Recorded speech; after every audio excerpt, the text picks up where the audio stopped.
मित्रों नमस्कार। Parameter of law channel पर मैं आपका मित्र रिटायर्ड जज अशोक शर्मा आपका हार्दिक अभिनंदन करता हूं। आज मैं इस वीडियो में कुछ ऐसे गोल्डन सजेशन आपको बताऊंगा जो एलएलबी स्टूडेंट्स के लिए आवश्यक है। लॉ की बेसिक नॉलेज एलएलबी में चाहे वो 3 इयर्स कोर्स करे चाहे 5 इयर्स कोर्स करे, आफ्टर 12th 5 इयर्स कोर्स होता है और आफ्टर ग्रेजुएशन किसी भी साइंस कॉमर्स आर्ट्स के बाद 3 इयर्स एलएलबी कोर्स होता है। तो गोल्डन ऐसे कौन से सजेशन हैं जो एलएलबी के स्टूडेंट्स को विधि की जो परीक्षा दे रहे हैं उनको पढ़ना चाहिए। देखिए, सबसे पहले ठीक है, एलएलबी की परीक्षा में बहुत सारे बच्चे 20 क्वेश्चंस तथा लॉ की डिफरेंट जो सीरीज बाजार में उपलब्ध है हिंदी अंग्रेजी में, उन्हें पढ़कर पास हो जाते हैं। तो आपको सफलता पाने के लिए कुछ मेहनत तो निश्चित तौर पर करनी पड़ेगी, कर्म करना पड़ेगा। डिग्री के दौरान आपको लॉ की पढ़ाई अच्छे से पढ़नी चाहिए, टेक्स्ट बुक भी कुछ अच्छे ऑथर्स की रखनी चाहिए, बेयर एक्ट पढ़ना चाहिए। टेक्स्ट बुक जैसा मैंने बताया बहुत सारी झापवाला से लेकर अवतार सिंह वगैरह की कई पुस्तकें हैं, जैन की भी हैं। तो इसमें सबसे पहले लॉ की पढ़ाई और डिग्री पाने के लिए सभी टॉपिक्स को आप जो भी आपके सिलेबस में है उसको पढ़िए। बेयर एक्ट्स को हिंदी अंग्रेजी डिग्लॉट एडिशन को पढ़िए, टेक्स्ट बुक वगैरह को देखिए, क्योंकि केवल 20 क्वेश्चन या एलएलबी की सीरीजों से आपको थॉरोली गंभीरता पूर्वक उतना ज्ञान मेरे मत में नहीं हो पाएगी। लॉ की बेसिक नॉलेज के लिए आपको थोड़ी मेहनत तो करनी पड़ेगी। ये प्रोफेशन एलएलबी के बाद का जो भी आप वकालत करें, लॉ ऑफिसर बने, सिविल जज बने, एडीपीओ बने, वकील बने, हाई कोर्ट सुप्रीम कोर्ट जाएं, सबके लिए लॉ की पढ़ाई थॉरोली मेहनत की है और जिंदगी भर आपको पढ़ना है, ये आप समझ लें। बिना पढ़ाई के आप कुछ नहीं कर सकते।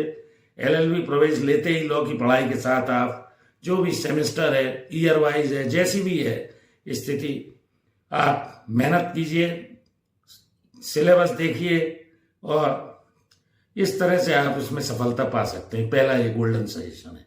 दूसरा ये है कि आपको किसी एडवोकेट के चैम्बर को भी ज्वाइन कर लेना चाहिए। कोर्ट की क्या प्रक्रिया है, निर्धारित सिविल की क्या प्रक्रिया है, क्रिमिनल की क्या प्रक्रिया है, अन्य कोर्टों में क्या कैसे प्रक्रिया है, सिविल की नॉलेज होना जरूरी है। इसके लिए मेरे मत में डिस्ट्रिक्ट कोर्ट में जाइए, 2-3 साल सीनियर के साथ काम कीजिए, उसके ऑफिस में भी जाइए, कोर्ट की क्या प्रक्रिया है, कैसे डेकोरम से कोर्ट चलता है, न्यायाधीश के साथ कैसा व्यवहार होना चाहिए, कोर्ट के क्लर्क के साथ कैसा व्यवहार होना चाहिए, सीनियर के साथ कैसा व्यवहार होना चाहिए और कैसे कोर्ट में मामलों की सुनवाई होती है। तो जब ये आप सुचारू रूप से समय निकालकर बीच बीच में जाते रहेंगे तो आप कोर्ट की प्रक्रिया से अवगत हो जाएंगे और कोर्ट जाते रहने से आपको सारा कोर्ट का माहौल, डेकोरम समझ में आएगा, कैसे कार्यवाही होती है ये आप जान सकेंगे। दूसरा, आप लीगल कॉन्फ्रेंस जो भी आपकी एलएलबी की आपके कॉलेज में होती है उसको ज्वाइन कीजिए, मूट कोर्ट को देखिए। किसी भी सीनियर के यहाँ जब आप काम करने जाते हैं तो पैसे की एकदम अपेक्षा मत कीजिए। सीनियर्स का भी ये दायित्व होना चाहिए कि वो कुछ उसके हाथ खर्चे लायक पैसा दें। अच्छे समर्पित जो बच्चे होते हैं उनको सीनियर खुशी से उनके काम का डिवोशन देखकर कुछ ना कुछ देते ही हैं। निःशुल्क सेवा करने का आप विचार कीजिए। सेवा करेंगे तो आपको अच्छा लाभ मिलेगा, काम मिलेगा समर्पण भाव से, क्योंकि ये नोबल प्रोफेशन है। जिंदगी में आगे बढ़ने के लिए जो भी बच्चे इसमें कोर्ट में जाकर और अच्छा काम करते हैं, कॉलेज की लीगल कॉन्फ्रेंस वगैरह एलएलबी में कर लेते हैं, बेसिक जो नॉलेज है कोर्ट की प्रक्रिया है वो कोर्ट में जाने से ही आपको धीरे धीरे समझ में आएगी। किस तरह से दावा पेश होता है, किस तरह वो दावे का जवाब दावा आता है, कैसे इश्यूज बनते हैं सिविल केस में, कैसे एविडेंस रिकॉर्ड होती है, एग्जामिनेशन इन चीफ क्या होता है, क्रॉस एग्जामिनेशन क्या है, री एग्जामिनेशन क्या है, फिर एप्रिसिएशन ऑफ एविडेंस क्या होता है, जज कैसे निर्णय लिखते हैं, मार्शलिंग ऑफ एविडेंस कैसे होता है, जजमेंट कैसे होता है, ऑर्डर डिक्री क्या होता है, एग्जीक्यूशन ऑफ डिक्री क्या होता है।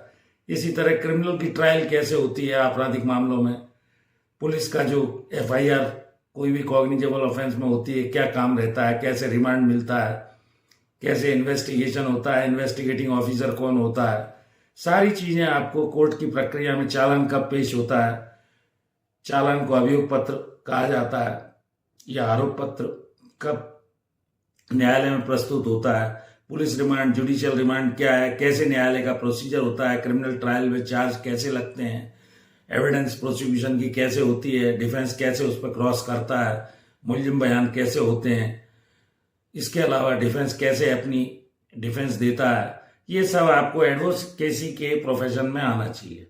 बहुत त्याग का ये विषय है, मेहनत का विषय है। तो इस प्रोफेशन में आपको आगे बढ़ना है, यदि सफलता पानी है, मेहनत तो करनी होगी। मैं छोटे छोटे वीडियोस के माध्यम से बहुत सारी बातें आपको अपने इस चैनल पर प्रायोगिक अनुभव जो मैंने जीवन में किया है बताता आ रहा हूँ। मैं लॉ स्टूडेंट रहा, मैंने टॉप भी किया, उस समय वाइवा वगैरह से ही हमारा सिलेक्शन हुआ, एपीपी में भी और लेबर कोर्ट के जज के रूप में भी। तो मेहनत कीजिए, आगे बढ़िए।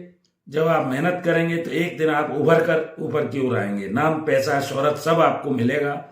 तो लॉ की बेसिक नॉलेज के बारे में मैंने ये एक वीडियो जो वकील golden suggestion of LLB students के लिए बनाया। मैं आशा करता हूं कि वकील लोग जो नए यंग एडवोकेट्स हैं या एलएलबी की जो परीक्षा पास करने जा रहे हैं, उनके लिए मेरे सुझाव जीवन में उपयोगी सिद्ध होंगे। मैं हृदय से आभारी हूं। लगभग 90,700 के करीब मेरे सब्सक्राइबर हैं और लगभग 3600 वीडियो अपलोड हैं। आप इसकी प्लेलिस्ट में जाइए, कोई सुझाव हो, सजेशन हो, लाइक शेयर कीजिए और जो आप चाहते हैं उस पर कमेंट कीजिए, लिखिए। मैं उस पर यथासंभव वीडियो बनाने का प्रयास करूंगा। जुड़ जाइए पैरामीटर ऑफ लॉ चैनल से। एक और विशेष अनुरोध, मेरी धर्मपत्नी श्रीमती अर्चना शर्मा का भी यूट्यूब पर एक चैनल अर्चना आरटीएफ के नाम से है। कृपया उसके चैनल को भी यदि सब्सक्राइब नहीं किया है, सब्सक्राइब कीजिए, देखिए, लाइक शेयर कीजिए। जुड़े रहिए इसी तरह पैरामीटर ऑफ लॉ चैनल से।